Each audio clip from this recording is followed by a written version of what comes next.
أعوذ بالله من الشيطان الرجيم بسم الله الرحمن الرحيم આજનો આપણો દર્શનો વિષય છે હસદ કરવા વિશે.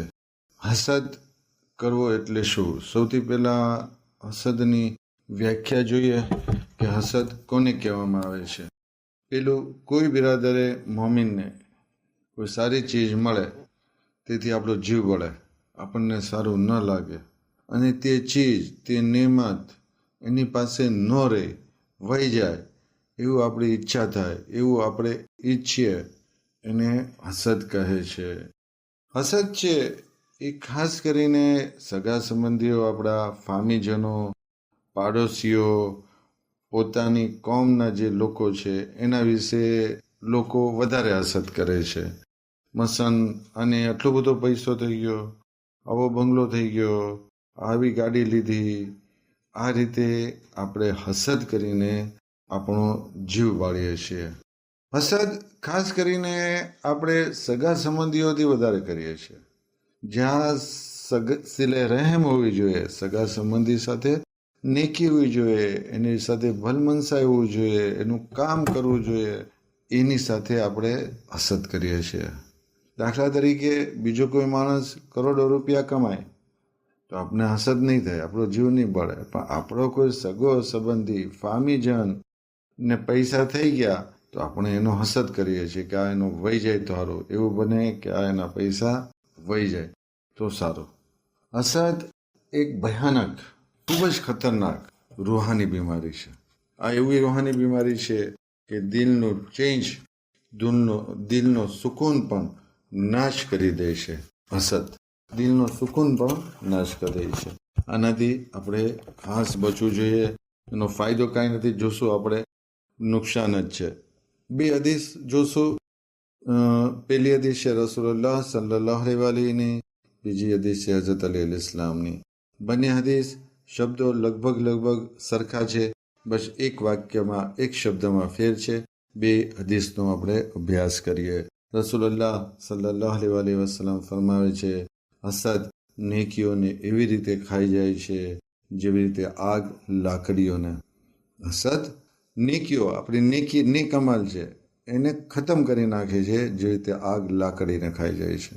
તેથી એકબીજાથી હસદ નહીં કરો. અહીંયા શું કીધું? નેકીઓને ખાઈ જાય છે. હઝરત અલી અલૈહિ સલામ ફરમાવે છે એકબીજાથી હસદ નહીં કરો, કેમ કે હસદ ઈમાનને એવી રીતે ખાઈ જાય છે જેવી રીતે આગ લાકડીઓને. હઝરત અલી અલૈહિ સલામ કહે છે કે ઈમાનને ખાઈ જાય છે જેવી રીતે આગમાં લાકડી ખતમ થઈ જાય છે. તો નેકીઓ હોઈ ગઈ હસદના કારણે, ઈમાન પણ હોઈ ગયું, તો બચ્યું શું? આ તો ભયાનક નુકસાનીનો સોદો કહેવાય હસદ. જોઈએ આગળ આપણે. રસૂલુલ્લાહ સલ્લલ્લાહુ અલૈહિ વસલ્લમ ફરમાવે છે, સૌથી ઓછો આનંદિત તે માણસ છે જે ઈર્ષાળુ છે, જે હાસિદ છે, જે બીજાઓની, સગાઓની હસદ કરે છે. હસદ નફસાની ગુનાહોમાંથી સૌથી બદતરીન ગુનો છે. બહુ ખતરનાક અને બહુ ભયાનક ગુનો છે હસદ. હાસિદ જે ઈર્ષાળુ છે, જેની હસદ કરે છે, તેની તે નેમત તો વહી જાય એવું ઈચ્છે છે, એની પાસેથી નેમત જતી રહે એવું ઈચ્છે છે. પરંતુ અગર તે નેમત વહી જાય એવું ન ઈચ્છે, પણ પોતાને પણ અલ્લાહ ખૂબ આપે, પોતાને પણ એ નેમતો મળે એવું ઈચ્છે, એવું ચાહે તો એ સારી વાત છે. અલ્લાહ તું એને પણ આપ્યું, તારો શુક્ર, તું અમને પણ આપ તારા ફજલથી, તારા ખજાનામાં ક્યાં કમી છે. અગર એવું વિચાર કરીએ તો સારી વસ્તુ છે.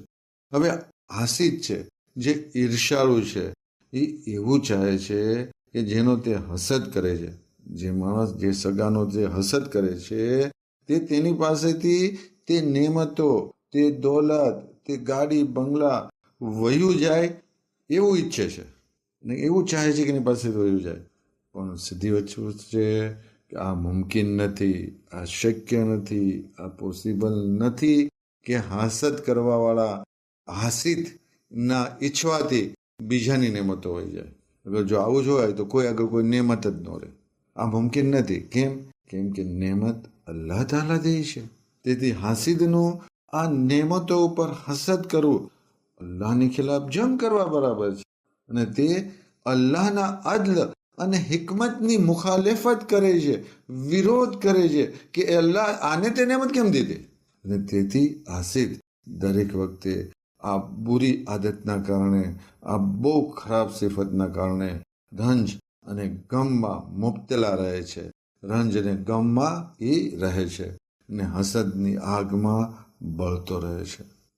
હઝરત અલી ઇસ્લામ કહે છે કે હાસિદ એટલે એટલું જ કાફી છે કે તે તમારી ખુશીના વખતે ગમગીન રહે છે. હસદ કરે એ જેને ઘરે કોઈ જેનો હસદ કરતો હોય એનો ખુશીનો મોકો હોય તો એ ગમગીન હોય, ઘરે બેઠો હોય કે માને આટલું સારું થઈ ગયું. મસન દીકરા દીકરીની શાદી હોય, કેટલું સારી રીતે દીકરા દીકરીની શાદી કરી, ઘણા માણસોને જમાડ્યું, નીકી કરી, ગરીબોને આપ્યું, તો એ હસદ કરે. તો તમારી ખુશીના વખતે એ ગમગીન હોય છે. હાલાકી એ ગમગીન રહે તો કાંઈ ઓલાની ખુશીમાં કાંઈ ફરક નથી પડતો. એટલે જ કહેવામાં આવે છે કે હસદ બહુ ભયાનક ગુનો છે. અક્કલ બી વાત આપણે કબૂલ નથી કરતી કે આપણે કોઈનો હસદ કરીએ. હવે અલ્લાહ એને દીધું, અલ્લાહ એને સલામત રાખે, અલ્લાહ આપણને આપે. એ નેમત એનાથી વહી જાય એવું શા માટે ઈચ્છવું જોઈએ? અને વહી તો જાતી નથી, આપણે જીવ બાળા કરીએ. હાસિદ છે એ બીજાનું નુકસાન કરવાને બદલે પોતાનું નુકસાન વધારે કરે છે.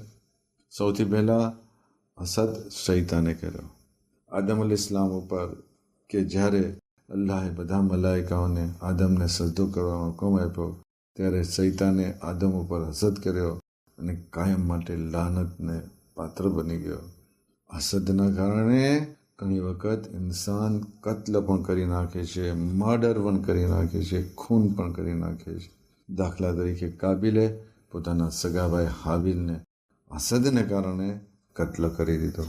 હાલાકી કાબિલ અને હાબિલ નબીના દીકરા હતા. નબીના ફરજન હોવા છતાં પોતાના ભાઈને એને છે એ કતલ કરી નાખ્યો. યુસુફ અલી ઇસ્લામના ભાઈઓ યુસુફ અલી ઇસ્લામ સાથે હસદ કર્યો. હાલાકી બધા જ ભાઈઓ નબીઓના દીકરા હતા, છતાં પોતાના ભાઈ સાથે એને હસદ કર્યો. રૂહની બીમારી ઇન્સાનની શાંતિ અને સુકૂનને ખતમ કરી દે છે. તો હસદથી આપણે હંમેશા બચવું જોઈએ. આપણે હંમેશા એવું ઈચ્છવું જોઈએ કે અલ્લાહ તે એને આપ્યું, તું એને સલામત રાખજે. અગર એના માટે આપણે સારી દુઆ કરશું તો અલ્લાહ આપણને કહે છે કે આપણા એના માટે કરતાં અનેક ગણું અલ્લાહ આપણને આપશે. એને તું સલામત રાખ, અલ્લાહ તું મને પણ આપ, તારા ખજાનામાં ક્યાં કમી છે. છેલ્લે આપણે રસૂલુલ્લાહના જમાનાનો એક હાસિદનો વાક્ય જોઈ અને આજનો દર્સ આપણે પૂરો કરીએ.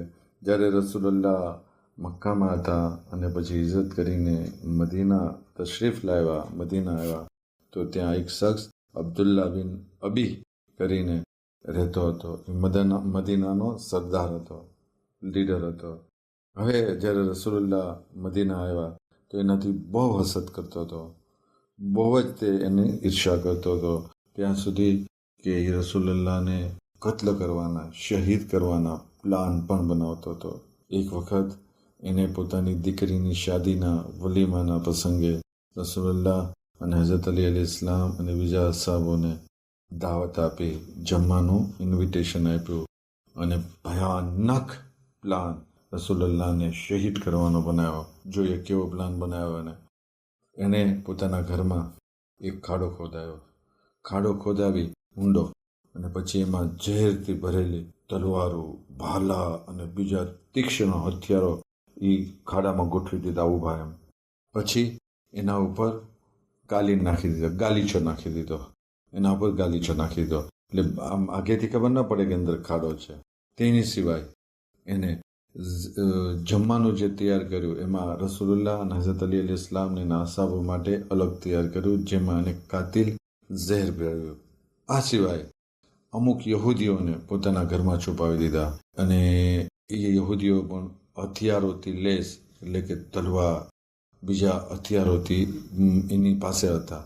અને પ્લાન એનો એવો હતો કે રસૂલુલ્લાહ અને એના હઝરત અલી ઇસ્લામ અને અસાબો જેવા એ ઘરમાં દાખલ થાય અને ગાલીચા પર પગ મૂકે એટલે જોરદાર ધડાકા સાથે એ નીચે પડશે એટલે નીચે જે તલવારો, નેઝાઓ, ભાલાઓ જે ઝેરથી ભરેલા છે એ એના શરીરમાં કૂપી જશે અને જખ્મી કરી દેશે અને કોઈ બચવાનો પછી ચાન્સ નહીં રહે. ઇનકેસ કોઈને ઓછું વાગ્યું અને બહાર નીકળવા કોશિશ કરી તો આ યહૂદીઓને જે છુપાયા હતા એ તલવારોથી એના ઉપર હુમલો કરી દેશે અને એને એ ખાડામાં તે એને શહીદ કરી નાખશે. આ પ્લાન કોઈ બી હિસાબે ફેલ ગયો, કોઈ પણ હિસાબે ના શક્ય થયું. તો ઝેરવાળું જમવાનું બનાવ્યું હતું અલગ.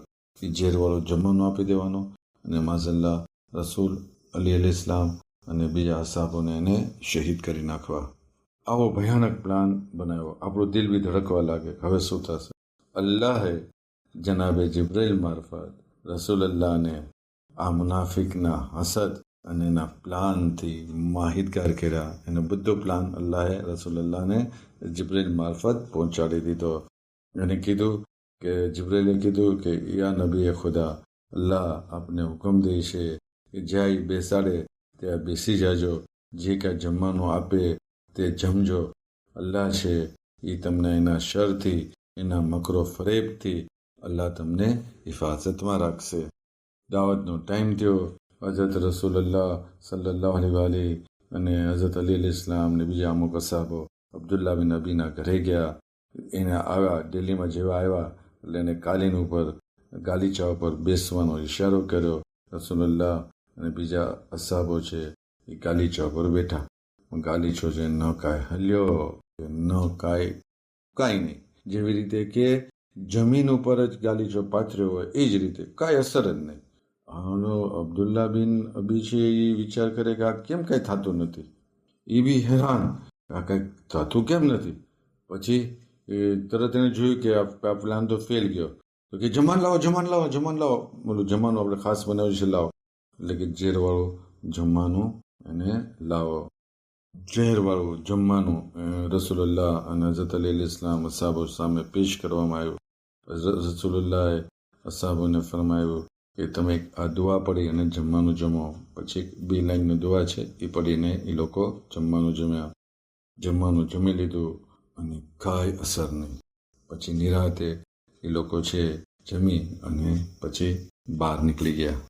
અબ્દુલ્લા વિચારતો રહી ગયો, આ બધા પ્લાન ફેલ. કદાચ જમવામાં ઝેર જ નથી નાખ્યું, નકર તો અસર થવી જોઈએ. એણે છે આ જમવાનું જે યહૂદીઓને બોલાવ્યા હતા રસૂલુલ્લાહ પર હુમલો કરવા, એને બધાને આપ્યું કે તમે બે જાઓ જમવા. એણે બધાને આ રસૂલુલ્લાહ માટે જે ઝેરવાળું બનાવ્યું હતું જમવાનું એને આપ્યું. એટલે યહૂદીઓએ જમવા બેઠા. જમી લીધું.